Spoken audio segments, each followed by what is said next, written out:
বাংলাদেশে আর্জেন্টিনার সমর্থক কত, লাখ নাকি কোটি? বিশ্বকাপ এলেই নীল সাদা পতাকাই ছেয়ে যায় দেশের অলিগলি। অনেকের কাছে আর্জেন্টিনা শুধু একটি ফুটবল দল নয়, আবেগের আরেক নাম। কিন্তু সেই আর্জেন্টিনায় যখন আন্তর্জাতিক রাজনীতিতে বারবার ইসরায়েলের পাশে দাঁড়ায়, তখন অনেক সমর্থকের মনেই প্রশ্ন জাগে, ফিলিস্তিনের পক্ষে থাকা বাংলাদেশের মানুষের প্রিয় দলটির দেশ কেন ঠিক উল্টো অবস্থানে?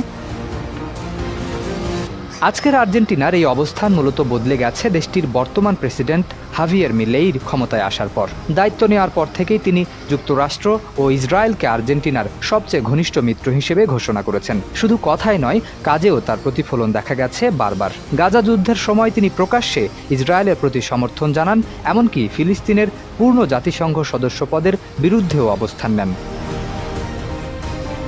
তবে আর্জেন্টিনা সবসময় এমন ছিল না। 2010 সালে দেশটি স্বাধীন ফিলিস্তিন রাষ্ট্রকে স্বীকৃতি দিয়েছিল। দীর্ঘ সময় ধরে তারা মধ্যপ্রাচ্য প্রশ্নে তুলনামূলক নিরপেক্ষ অবস্থান বজায় রেখেছিল। কিন্তু রাজনৈতিক পালাবদলের সঙ্গে সঙ্গে বদলে যায় সেই নীতি। ডানপন্থী ও যুক্তরাষ্ট্র ঘেঁষা নেতৃত্ব ক্ষমতায় আসার পর ইসরায়েলের সঙ্গে সম্পর্ক আরও ঘনিষ্ঠ হতে শুরু করে। দেশটির প্রধানমন্ত্রী নেতানিয়াহুও তাকে ইসরায়েলের মহান বন্ধু বলে অভিহিত করেছেন।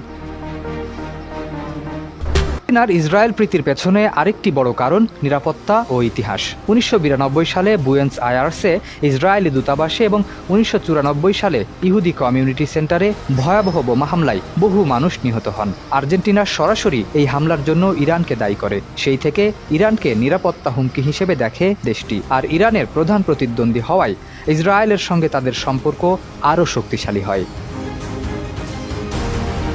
বাংলাদেশে যারা আর্জেন্টিনাকে ভালোবাসেন, তাদের অনেকেই হয়তো এই রাজনৈতিক বাস্তবতা জানেন।